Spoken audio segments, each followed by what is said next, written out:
São 8h05, quarta-feira, 30 de agosto. E aqui estão as principais notícias para você começar bem aí o seu dia informado. 10 horas de sessão, 10 minutos de confusão e nada resolvido. O Congresso só deve concluir hoje a análise aí dos vetos do presidente Temer para liberar a pauta, né? E poder votar a proposta que aumenta o teto do rombo nas contas públicas. Uma das prioridades do governo é o projeto que permite aí um déficit de 159 bilhões neste ano e no próximo já passou pela Comissão de Orçamentos no fim da noite de ontem. Agora depende desse desembaraço para ir a plenário. E que mais chegando por aqui? O rombo aprovado. A Comissão de Orçamento do Congresso aprovou no fim da noite o projeto que prevê um rombo de 159 bilhões nas contas do governo. Com isso, a proposta de revisão das metas fiscais 2017-2018 já pode seguir para o plenário. Essas são as manchetes de hoje e eu estou recebendo mais uma vez, né, com bastante ouvinte perguntando, né, já falando, comentando sobre o doutor Zílio Cotes. O doutor Zílio Cotes, formado em Engenharia Elétrica pela FAAP e também aí a CAG e a Faculdade Getúlio Vargas. E também ele possui MBA em Negócios pela Internet, tá? Pela Faculdade Getúlio Vargas, MBA em Energia, pela Faculdade Getúlio Vargas, e também dezenas de outros cursos de extensão no Brasil e no exterior. A especialidade dele é consultoria em negócios para pequenas e médias empresas e, vai falar um pouquinho hoje para a gente também, análise estratégica. Muito bom dia, doutor. Está funcionando aqui o nosso microfone? Agora sim. Prazer enorme estar aqui de volta com você. Hoje foi um pouquinho corrido, vim de São Paulo, mas falei, não posso perder esse bate-papo aqui, que isso aqui para mim é bastante... Na verdade eu aprendo bastante, né? Porque mais do que tento passar conhecimento, porque na verdade, conforme você vai fazendo a pergunta, você vai forçando a gente a estruturar a resposta e tentar passar um pouquinho daquilo que a gente viveu aí nesses últimos, pelo menos 40 anos, eu diria para você. Mas é um prazer enorme estar aqui de volta. Seja bem-vindo, tenhamos aí um dia maravilhoso hoje, e eu já começo aí, né, perguntando para o senhor o seguinte, né, a semana passada a gente falou aí como se preparar para falar para uma pequena plateia ou mesmo em uma reunião. Faltou algo aí que a gente podia, porque foi corrido, só teve que falar um pouquinho lá do trágico lá, atentado do Barcelona. Então, gostaria que o senhor fizesse mais algumas colocações, se faltou alguma coisa para a gente completar a pergunta. Sim, esse é um tema muito rico, né? Você falar para uma plateia de 20, 30 pessoas, ou mesmo numa reunião, ou até numa plateia de 300, 400 pessoas, né? Você tem algumas dicas, né? A gente começou a pensar alguma coisa semana passada, falamos da pessoa ser natural, né? Isso é a parte mais importante, né? Que ela seja natural. Até durante a semana eu recebi uma pergunta e vou até comentar com você. O fato de eu falar que a pessoa tem que ser natural, usar o jeitão dela, né? Não precisa... tentar imitar ninguém, porque aí você não fica verossímil, né? Você parece aquele fulano que anda de chinelo o dia todo e no domingo põe aquele sapato apertado, né? Vai de chinelo mesmo. Certo. Mas o fato de você falar do seu jeito, né? Não quer dizer que você tem que falar errado, né? Então eu acho que peço para as pessoas não confundirem isso, porque durante a semana eu recebi que uns e-mails lá, eu falo, não, falar errado é outro problema, é outra seara, né? Não deve ter ruído. Seria, sei lá, a pessoa tem que entender assim, o que você está falando. Não, digo assim, por exemplo, você não vai... Uma coisa é você fazer uma conversa de bar, de botequim, em casa, então você come o S, vamos dizer... Em vez de falar está, você fala tá bom, né? Mas se você está no... Não, eu entendi. Inclusive, eu tive uma pergunta também, até eu ia colocar para o senhor, na sequência agora. O senhor citou muito... o pessoal falou, ele foi muito feliz, quando ele falou o seguinte, que o William Bonner, ele fala para todos os estados do Brasil e todo mundo entende. E ele não fala errado, ele é tranquilo, não é verdade?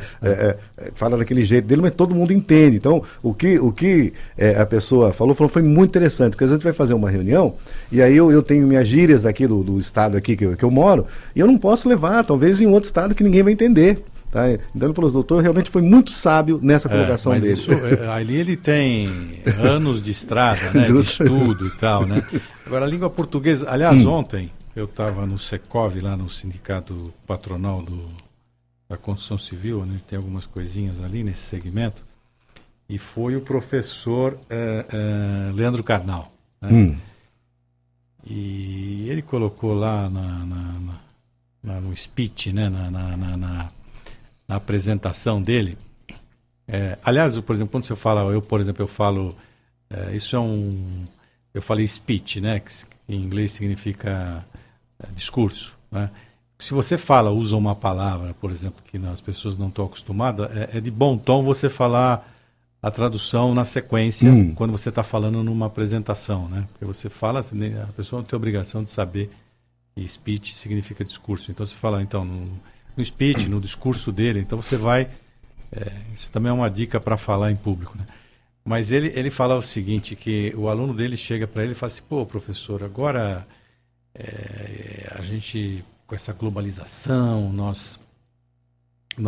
eu não sei se eu estudo alemão, porque a Alemanha tem agora a indústria 4.0, tecnologia, se eu falo mandarim, porque o chinês está comprando todas as ações aqui do Brasil, das grandes empresas. Se eu falo espanhol, porque de repente o Mercosul vai ser fomentado novamente, a Venezuela, né? Ou se eu falo inglês, que é uma língua, mas é tanta língua aqui, por onde eu começo, professor, né? E ele diz que sempre responde, começa pelo português, né? Se você souber falar o português, já é um grande passo, né? Porque, na verdade, é um problema. As pessoas cometem erros, assim, grosseiros, e elas não se dão conta de que aquela comunicação vai com um ruído enorme para a pessoa que está escutando. Então, eu sou o emissor do conceito, da ideia, né? E tem um receptor do outro lado. Então, depende de como que eu fale, do que eu fale errado, a pessoa não vai entender. E você escuta barbaridades, né? Barbaridades. É uma coisa que o pessoal... Vou te contar uma coisa que é até um pouco jocoso, né? A menina falou para mim outro dia, a faixa etária nossa aqui é entre R$2.000 e R$2.500, né? Nossa.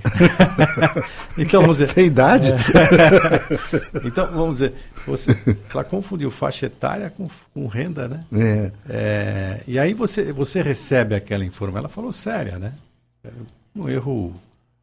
Mas você vê que a pessoa, a próxima coisa que ela for falar, você já desconfia. Você fala, puxa, será que nessa menina, né? Que vem daí agora, né?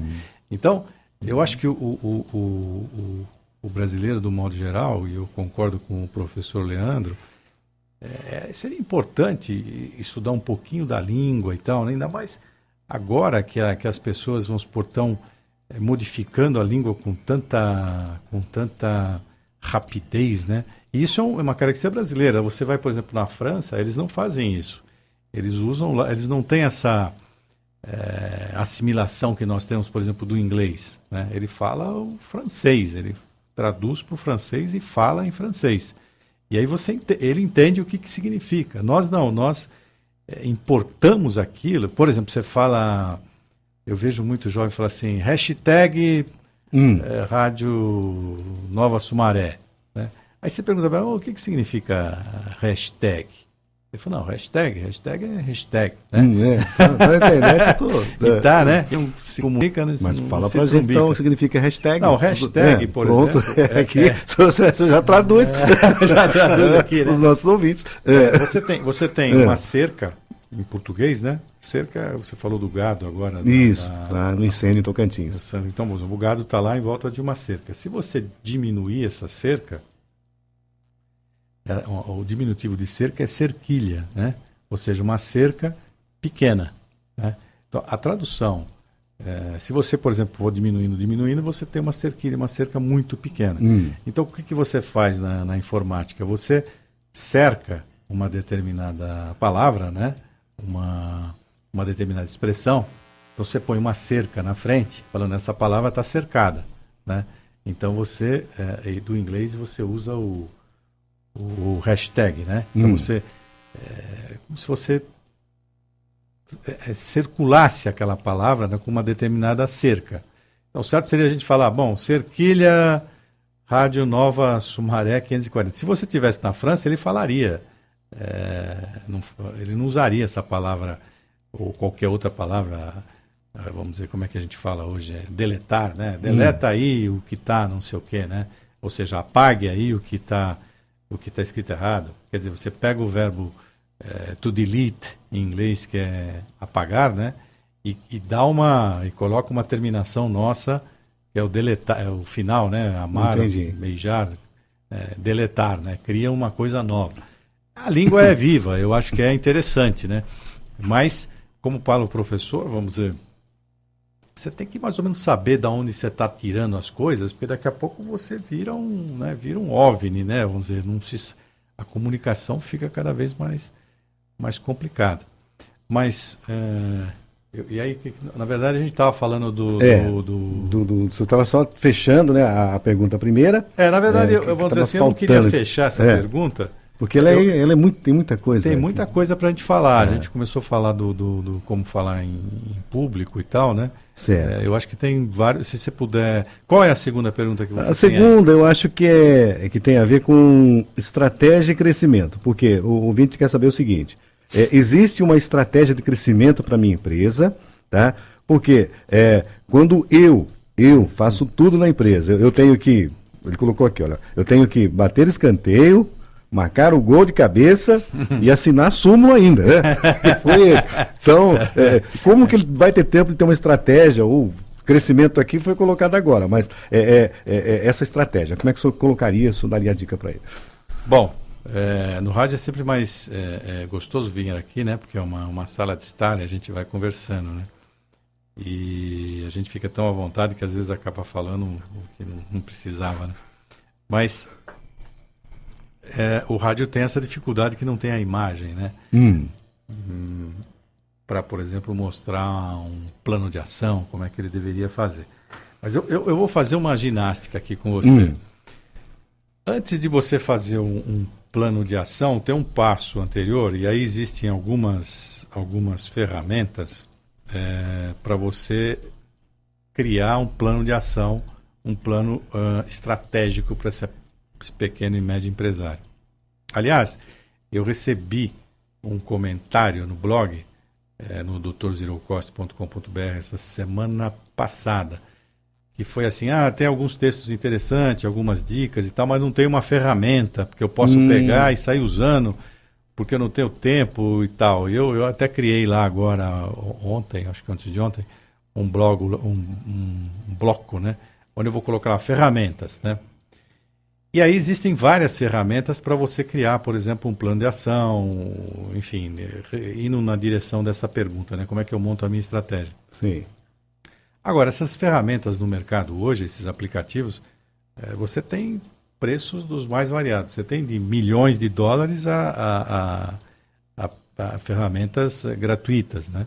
Então eu vou colocar lá coisas que são gratuitas, que não tem custo, que esse é o objetivo do Dr. Zero Cost, né? Que é passar alguma coisa que não onere mais ainda a vida do empresário.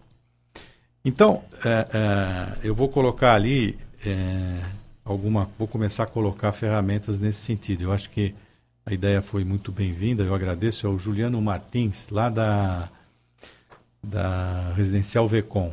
Ele até trabalhou na IBM, mexia com lotos e tal, fazendo uns freela, né? Como é que o pessoal fala, né? Certo. Inclusive, eu gostaria que o senhor mandasse um bom dia para o senhor Orozimbo, ele que está acompanhando o senhor.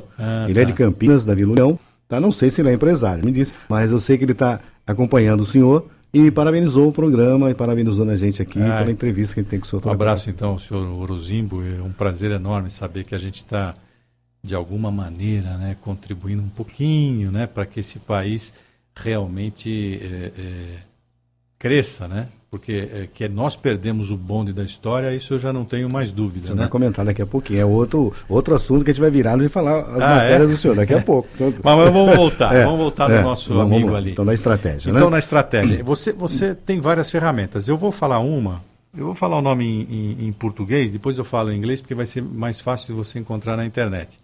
Que é o FOFA. Eu não sei se os nossos ouvintes estão acostumados a escutar sobre o FOFA, mas, assim, é algo muito... já é algo antigo. Eu tenho uma trajetóriazinha aí em multinacional e a gente aplicava isso já nos anos 70 e tal. Na verdade, o FOFA surgiu na Universidade de Stanford na década de 60. Então já vão aí quase 45, 40, 55, quase 60 anos. Né? Eu acho que, embora seja uma ferramenta muito antiga, ela é muito usada ainda hoje. Eu vejo, por exemplo, planos estratégico de grandes empresas e tem lá o FOFA, vamos dizer assim, embutido dentro de um documento bem mais parrudo, com muito mais musculatura.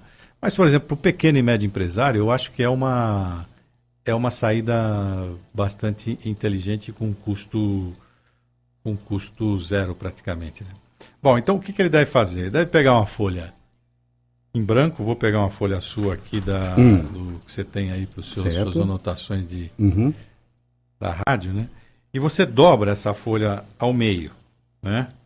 Eu vou dobrar aqui a folha, você dobra ao meio, e depois você dobra novamente essa folha, certo?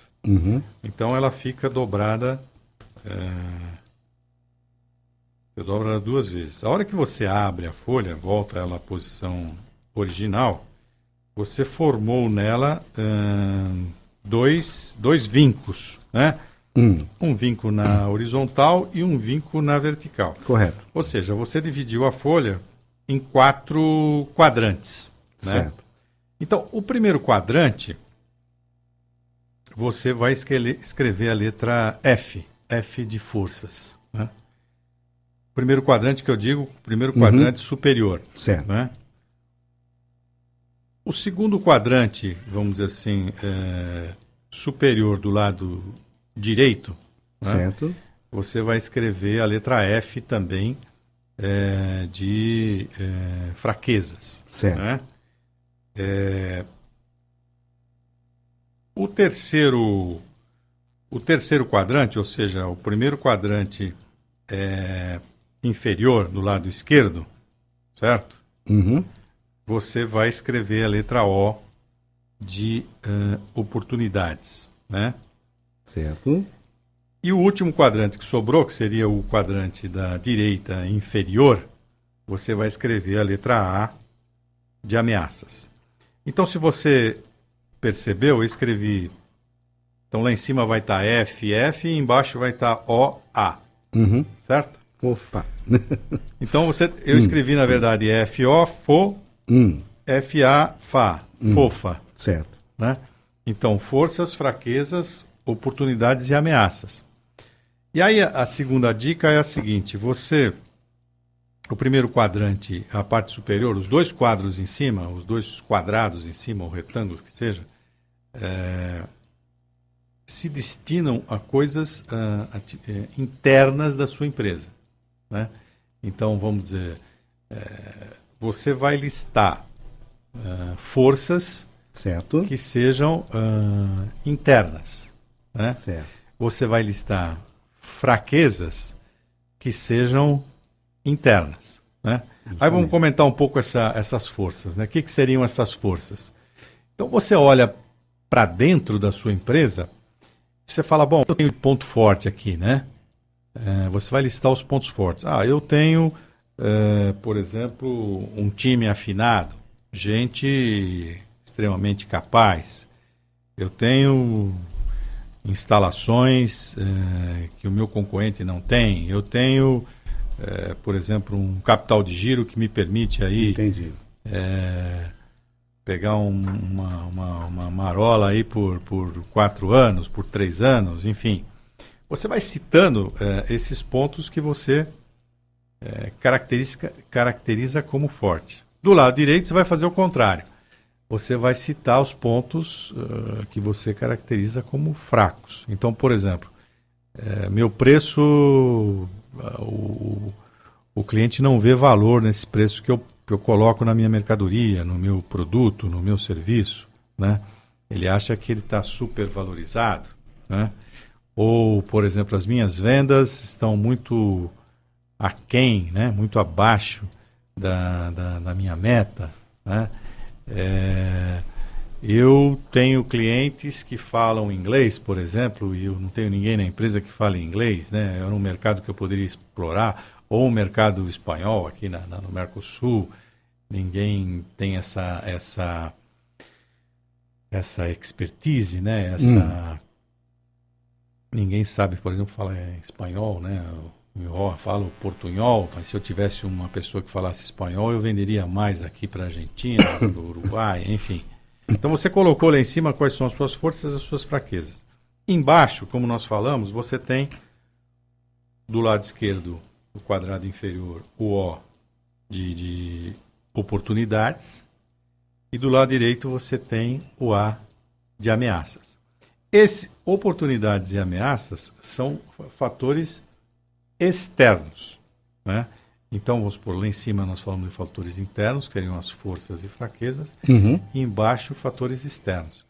E aí você vai sentar e pensar, bom, oportunidades, né? Dentro do mercado que eu faço, como é que eu poderia, que oportunidade que eu tenho para diminuir custos, por exemplo. Eu vou substituir essa iluminação aqui por LEDs, por exemplo, vou baixar a conta de luz. Eu vou dividir a conta de luz, como nós falamos na outra uma reunião aqui, e vou até a CPFL e vou falar para eles, escuta, isso aqui, essa energia eu gasto para produção, né? Por favor, tire daqui os impostos, né? Isso é lei. Eu vou, por exemplo, não vou vender só na RMC, eu vou vender também no litoral.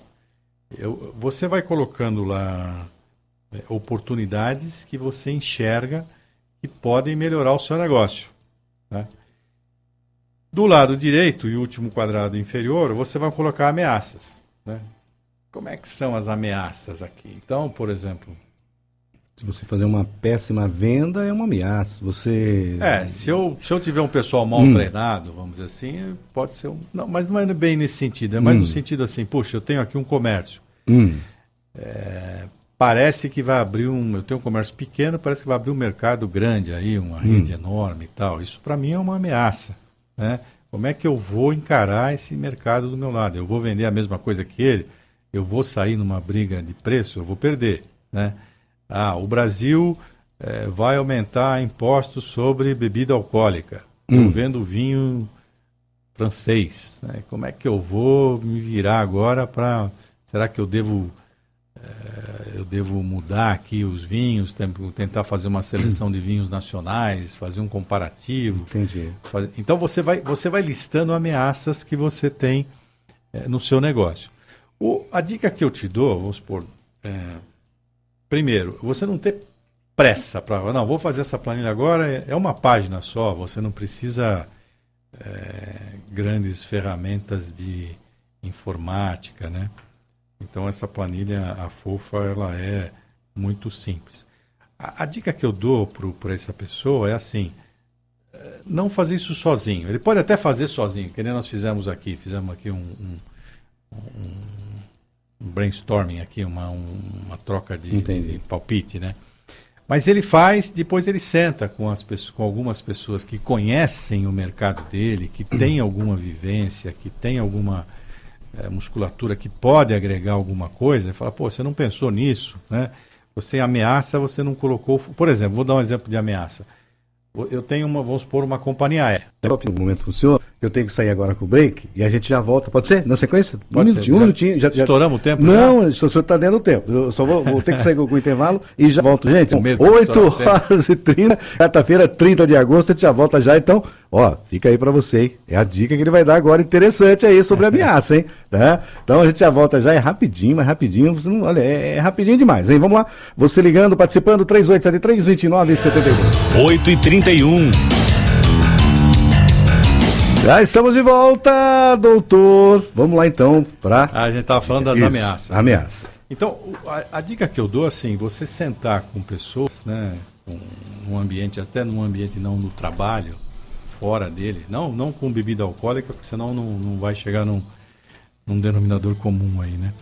Mas com gente que possa agregar algum valor, e aí você vai listando, por exemplo, os 4 blocos: forças, fraquezas, oportunidades e ameaças. Certo. Mas eu digo, ameaça, às vezes é mais difícil de você citar. Eu vou dar um exemplo, a gente estava dando um exemplo, por exemplo, vamos supor que você seja dono de uma companhia aérea, e da Azul, né? Aí você vai olhar aqui e falar, quem me ameaça aqui é a Gol, fala uma outra, uma SAS lá, Lufthansa e a Air France. Sim. Aí você colocou lá 4. Então o que eles estão fazendo e tal? Na verdade, se você pensar, vai falar, será que são só esses que me ameaçam? Né? Será que não tem um outro concorrente que eu não estou enxergando? Então, você tem que estressar isso. Então, por exemplo, isso que me ocorreu agora, videoconferência, né? A videoconferência é um concorrente quase que direto da companhia aérea, né? Certo. Porque você fala, eu tenho que falar com um fulano lá no Piauí agora, né? Puxa, se eu tiver que pegar um voo e ir lá conversar com ele, será que fazer uma videoconferência com ele, né? Coloco ele aqui, ele coloca lá, a gente se vê. Não vai comprar passagem. Não vou comprar passagem, não vou me deslocar. Será que resolve meu problema? Às vezes não. Às vezes você tem que ir. Mas hoje até depoimento de preso, às vezes o pessoal faz até com videoconferência, né? Para poder... Segurança, né? Um problema de segurança, até não ter maiores custos. Então você tem que focar. Falar, poxa vida, será que é só isso? Será que a venda da internet não está matando o meu negócio? Né? E eu estou preocupado com o supermercado aqui da frente? E, na verdade, a coisa está escapando toda pelos aplicativos, né? Então você senta e você monta. Aí você tem quais são suas forças, suas fraquezas, suas oportunidades e as suas ameaças. Bom, esse é o primeiro passo do básico para você administrar, né? Então, a partir daqui você fala, puxa, o que eu vou fazer agora? Né? Então, eu tenho esse ponto fraco, mas eu tenho esse ponto forte. Eu tenho essa oportunidade, eu tenho essa ameaça. Aí eu vou criar o que eles chamam aí de um plano de ação para poder, vamos dizer assim, levantar o sarrafo, né? Vamos dizer que a gente fala, né? Colocar o sarrafo numa altura maior, você fala, agora eu tenho que pular nessa altura. Aliás, o Einstein falava isso, né? Falava assim, a definição de loucura dele era assim, você fazer a mesma coisa todo dia durante a vida toda, né? Isso é uma loucura, né? Então, bom. Porque você não vai progredir. O pessoal fala, né? Então, a grande sacada é você ter um plano, um mínimo que seja. A gente fez isso, estraguei aqui uma folha sua de sulfite aqui, né? Em branco. Acabei escrevendo nela. Mas é isso, por exemplo, você partir de uma coisa bastante simples, e às vezes você não precisa nem uma ferramenta de informática, né? Eu coloquei ontem à noite, não sei, coloquei agora no blog lá, ferramentas. E vou colocar essa planilha lá para o seu ouvinte, se ele tiver interesse, né? Ou se isso foi muito básico para ele, eu não sei. Mas interesse em começar. E a gente vai poder falar, talvez, em outros programas, outras ferramentas, né, que possam de alguma maneira ajudar o seu ouvinte. Bom, acho que respondi essa sua pergunta. Bom, o ouvinte está tentando falar com a gente. Eu peço para você, meu caro amigo ouvinte, você ligar 3873-2972 e a Vitória vai estar anotando aí, tá, a sua pergunta, e eu vou estar repassando aqui para o doutor Zero Costa. Doutor, eu quero, antes de encerrar o nosso bate-papo, são 8 horas e 36 minutos. Pois não. Tá? O senhor, no domingo anterior, né, o senhor colocou na coluna do senhor, Tribuna, no jornal Tribuna Liberal, 27, domingo agora, 27/8, mas que agora é um assunto... Sai no correio. Isso, parabéns, a gente fica muito feliz, né? Sai lá no Todo Dia, a gente está recebendo... Todo Dia muito simpático também. recebendo aqui uma pessoa muito influente na mídia. É verdade, doutor. Bom, e o senhor falou o seguinte, na semana passada, o senhor falou do comunismo, né? Seus reflexos positivos, seus reflexos negativos, né?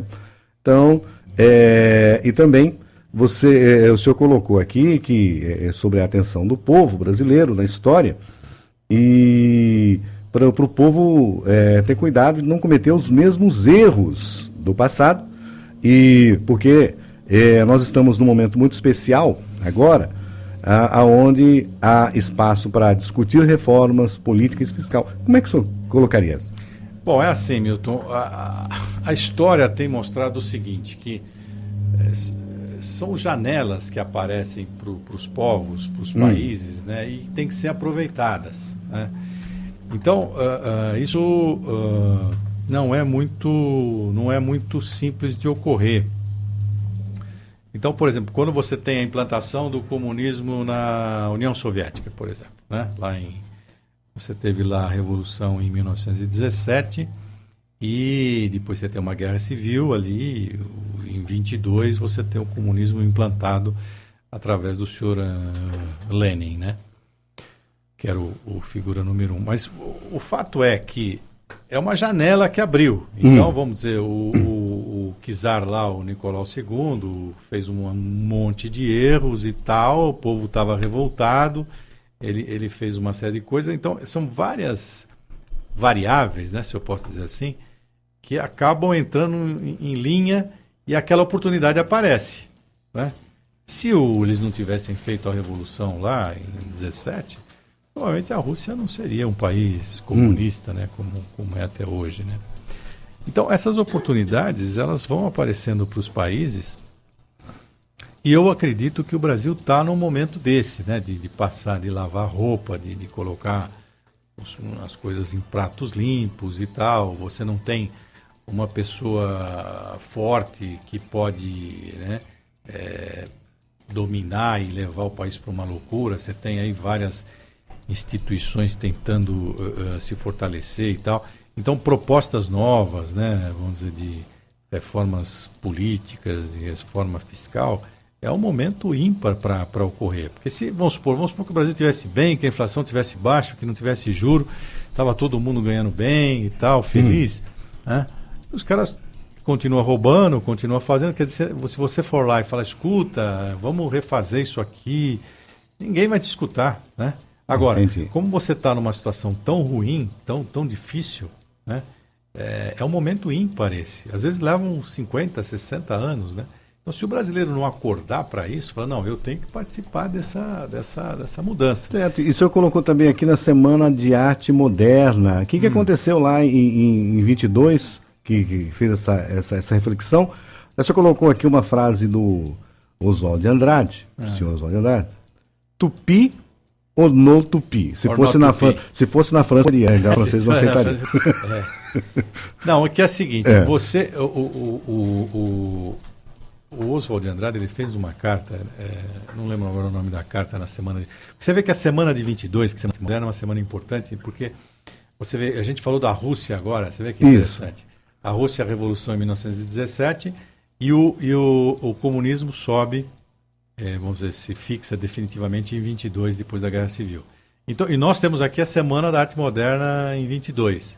Quer dizer, essas coisas não é assim, apareceu aqui a Semana da Arte Moderna e vou supor, foi um ato heróico brasileiro.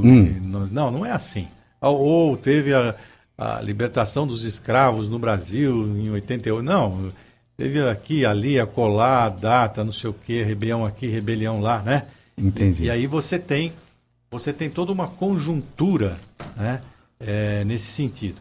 Então, a semana foi importante, e a semana tinha uma proposta, que é uma proposta praticamente do antropofagismo, né?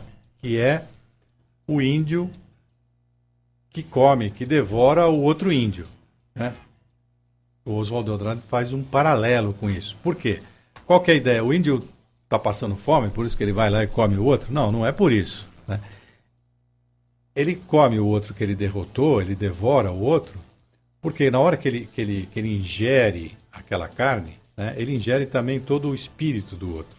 Então ele pega as virtudes, né, as forças que a gente estava discutindo aqui na matriz fofa, que na verdade, depois eu podia ter tempo de falar que em inglês você não vai achar como fofa na internet, você vai achar como SWOT, mas enfim, depois a gente volta. Ele incorpora aquilo, então ele fica um guerreiro mais forte, né? É a versão antiga desse Highlander que a gente vê na televisão aí, que o cara vai destruindo o outro, vai cortando o pescoço do outro e vai assimilando mais forças, né? Um guerreiro imortal. O guerreiro imortal, é isso aí. E aí, vamos dizer, qual que é a ideia? A ideia da Semana da Arte Moderna era, nós temos a nossa cultura, né? Vamos pegar uma cultura de fora, trazer para cá, vamos comer essa cultura, né? Vamos engolir essa cultura, vamos misturar com a nossa e vamos sair lá na frente com uma cultura melhorar a nossa. Entendi. Entendeu? O antropofagismo cultural, vamos chamar assim, né? Certo. Eu acho que escrevi isso nesse sentido de que, vamos supor, você não precisa ficar copiando tudo que tem lá fora. Você tem alguma coisa aqui dentro. Você tem gente brilhante aqui, né? Muita gente. Você pega, por exemplo, o dia eu estava vendo o senhor Osiris Silva falando ali. Ele falou, eu vou num shopping, numa coisa, eu vejo lá um celular da Samsung, um celular do iPhone, não sei da onde, eu não vejo nenhum celular brasileiro, né? Esse homem, ele saiu de São José dos Campos, foi lá de Bauru, ele saiu, na verdade, foi lá em Brasília e falou, por que a gente não faz um avião aqui? Né? O pessoal falou, não, como é que vai fazer um avião aqui? Não, eu fui daqui que não vou atrás. Tá aí a Embraer aí hoje, né? Muito linda, né? Muito bonita, eu visitei. Inclusive com filial nos Estados Unidos, né? Agora nós não, vamos dizer, quer dizer, um homem saiu daqui, foi lá e fez, né? Agora a gente não, a gente fica comprando o celular do coreano, o coreano do Sul, né? Vamos deixar claro, quando na verdade a Coreia do Sul, no década de 60, tinha uma renda per capita igual a de um africano, menor que a do brasileiro, né? Uma qualidade de padrão educacional muito pior do que nós tínhamos. Enfim, uma série de itens muito piores. E hoje você vai para... Hoje um coreano, por exemplo, a produtividade de um coreano é 75% de um americano, né? Nós somos 25% de um americano. Então, nós precisamos de 4 brasileiros para fazer o que um americano faz, né? Olha o atraso que nós fizemos. E nós estávamos na frente da Coreia agora, 40 anos atrás, né? E o coreano hoje está quase encostando no falta, né? Mas enfim, bom, é isso. Doutor, o senhor citou também, tá? São 8 horas e 44 minutos, a gente está quase terminando já a entrevista. O senhor citou aqui o senhor Arthur Bernardes, que ele estudou no colégio do Caraça, tá? Foi. E, por incrível que pareça, eu fui nesse colégio, né? Eu conheci o colégio, inclusive ele teve um incêndio, esse colégio. Então, uma história, o pessoal lá em Minas Gerais, esse colégio. E também, se o senhor permitir, nós vamos ter a nossa entrevista de hoje. Eu vou falar um pouquinho aqui ainda, se o senhor falasse um pouquinho, porque o senhor Arthur Bernardes, o que ele significou para o nosso país? O que ele foi o presidente? Ele foi um presidente da República? Presidente da República. Presidente da República. E estudava lá no Caraça. Estudava no Caraça. Bom, você deve conhecer, foi lá, eu também estive lá visitando, né? Por isso que eu recomendei visitar lá a Serra, e principalmente visitar o museu de Iotim, né? Iotim é que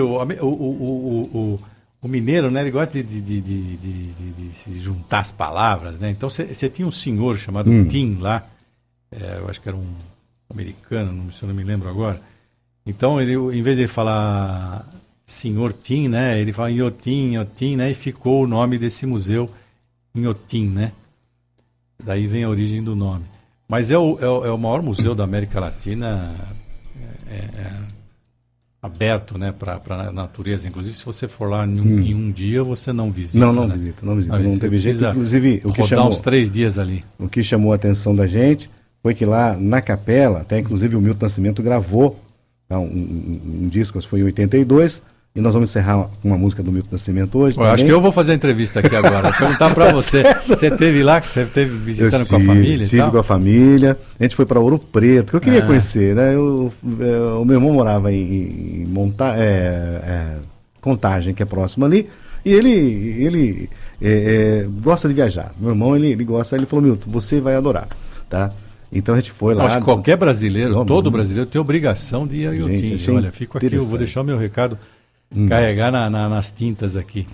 É fantástico o museu, não tem isso. Às vezes o cara fala, não, eu fui lá na França, fui não sei aonde, pô, tem que ir em Iotim, não é possível, aqui do lado, né? Inclusive a gente até tirou algumas fotos, eu até mostrei para o senhor aqui no começo do programa, que achei muito interessante. O que eu achei interessante lá foi que na capela lá existe um soldado lá embalsamado, o senhor deve ter visto também, que o senhor foi lá, é o corpo embalsamado de São Pio Mártir, é um soldado romano, martirizados, né? Tá no vitrais, você não pode tirar foto, porque só que museu você não pode, o flash, né? Tem o pessoal lá que cuida, não deixa mesmo, né? E foi muito legal que a gente conheceu lá, e eu recomendo. Quanto fica? Uns 700 quilômetros daqui até lá? Eu não sei assim de cabeça, se você fala, eu acredito, acho que talvez 700 quilômetros, acho que a pessoa pode ir até pegar um fim de semana um pouquinho mais prolongado, né? Entendi, eu acho que avião é tão fácil, pode descer lá em BH, chegar ali, tem, né? O pessoal ali. É um passeio, né? Vai de carro, né? Enfim. Mas eu acho que vale muito a pena e tem artistas fantásticos, né? E a céu aberto, eu não sei, não me lembro agora, mas é quase 1 milhão de metros quadrados. Nossa. Assim, você tem que ir de uma exposição na outra, você tem que pegar aqueles carrinhos de golfe, né? Tem ali, e é um preço, acho que é R$20 para entrar, não sei, uma coisa assim. Gente, olha, eu caminhei bastante lá, porque bastante morro, né? Então a gente se cansa, quem quer queimar caloria. E você falou do Milton Nascimento aí? Então, o Milton Nascimento, ele gravou lá, na época era vinil, em 32 era o vinilzão lá, tá? E 82. E nós vamos tocar agora para encerrar a nossa. Sim. É o Coração de Estudante. E eu estou passando para você as perguntas que o pessoal deixou hoje para gente, tá? Estou passando aqui a pergunta do seu Valdecir. Aí na semana que vem, o senhor comenta que o nosso tempo já está super estourado. Então, Coração de Estudante, essa música representa alguma coisa na época do senhor, né? Com o Milton Nascimento. É muito, muito, muito legal, né, essa música, né? E o Milton Nascimento, que eu acho que ele é o raio-x de Minas, bem que ele não é de Minas, você sabia que ele é meio carioca, né? Depois ele foi adotado, tem uma história dele ali, né? Tal. Mas, doutor, são 8h48. Grande abraço, uma boa semana. Obrigado. E vamos ver. Que esse coração de estudante permaneça no senhor, que eu percebo que o senhor é um eterno estudante, né? O senhor pesquisa. Estou tentando aprender alguma coisa, na verdade. Tá certo. Grande abraço, boa semana. Obrigado, senhor. Seu Valdecir, muito obrigado pela sintonia. Repassei a pergunta para o doutor. Semana que vem ele com certeza vai estar passando para você.